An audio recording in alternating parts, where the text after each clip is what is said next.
The year is 1540. A European explorer stands on the deck of his ship, staring out into the vast ocean in front of him. He looks down at the map in his hands, his only guide for what to expect as he begins his journey. As he takes a closer look at his map, he sees giant sea serpents, monstrous fish, and ships being attacked by hideous creatures. He can see the ocean is full of terrible things, and yet he's determined to make it across the sea, to discover what lies beyond the parts of this world that have been mapped. What do you think a European explorer like this one was hoping to find? Most European explorers were hoping to find riches on the other side of that ocean. Others hoped their countries would be proud of them, or that they could spread their religion.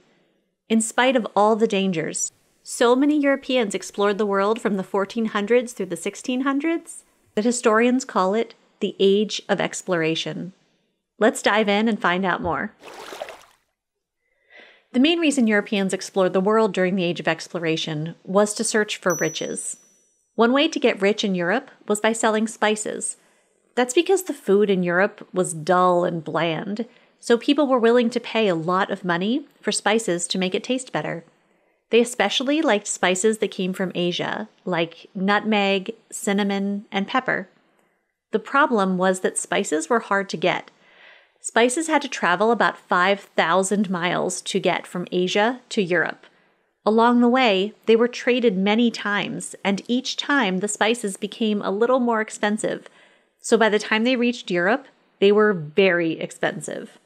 People did not want to pay such high prices for their spices. Some Europeans realized they could get rich if they could only figure out how to get spices directly from Asia to Europe. They thought there might be a way to travel by sea instead of having to travel over the land. So they decided to explore. One of the first successful explorers was Vasco da Gama, who found a way to sail from Portugal around Africa and directly to India, where he could buy spices. Why would Vasco da Gama want to buy spices?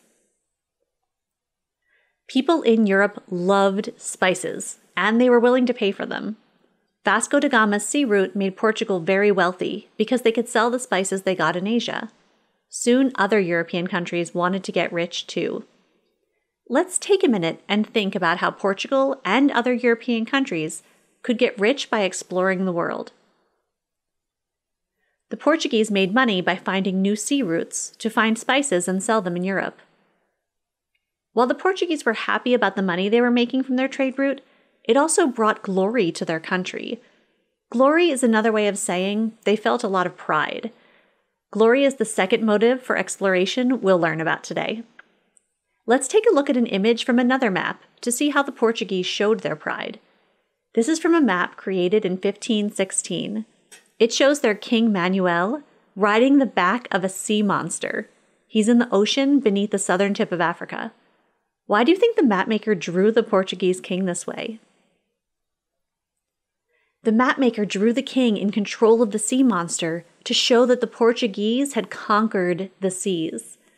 He drew the king at the southern tip of Africa because that's the sea route that the Portuguese took to get to Asia. Portugal's success made other European countries jealous. Soon, Spain, France, England, and the Netherlands started competing to find new routes to Asia too. Finding a new route to Asia would bring glory to their country, and so they would do anything to find it. Once they found those routes, they began to claim land in the places they explored. This was another way of claiming glory for their country, by building an empire. An empire is a type of country that controls land outside of its own borders. The people who already lived on these lands did not want to be part of an empire, but the Europeans used violence to force them. European countries had a long history of fighting each other for land and power within Europe, and during the Age of Exploration, those fights would spill over into the rest of the world. Why did Europeans think it would bring glory to their country if they explored the world? Europeans thought discovering new trade routes, winning fights with other European countries, and building an empire were all ways to bring glory to their country. Now we know that Europeans explored the world to find riches and gain glory. Let's look at one last motive together: their desire to spread their beliefs about God. Most Europeans in this era were Christian. Christianity is a religion that started in the Middle East.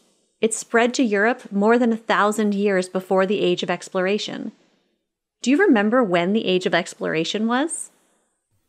The Age of Exploration was in the 1400s, 1500s, and 1600s. Christians in that era, like Christians today, believed that Jesus Christ is the Son of God. Their holy book is called the Bible, and many European explorers carried a Bible with them when they traveled around the world. Why do you think they carried a Bible with them? The Bible contained the teachings of their religion, which probably brought them comfort. Having the teachings written down with them also helped them explain those teachings to other people. Many explorers wanted to spread their beliefs about God. How could exploring the world help them spread Christianity? Explorers who wanted to spread Christianity could meet people who weren't Christian and try to get them to change their religion. Now that we've explored 3 main reasons why the Europeans explored the globe in the 1400s, it's time to show what you know. Why did Europeans explore the world during the Age of Exploration? Try to think of 3 big reasons and explain them.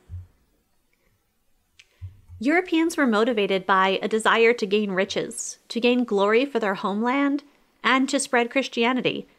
An easier way to think of this is gold, glory, and God. These must have been really powerful motives for them to step onto their ships and to sail off into the unknown. Thanks for learning with us today and for taking another step toward putting together the pieces of the past.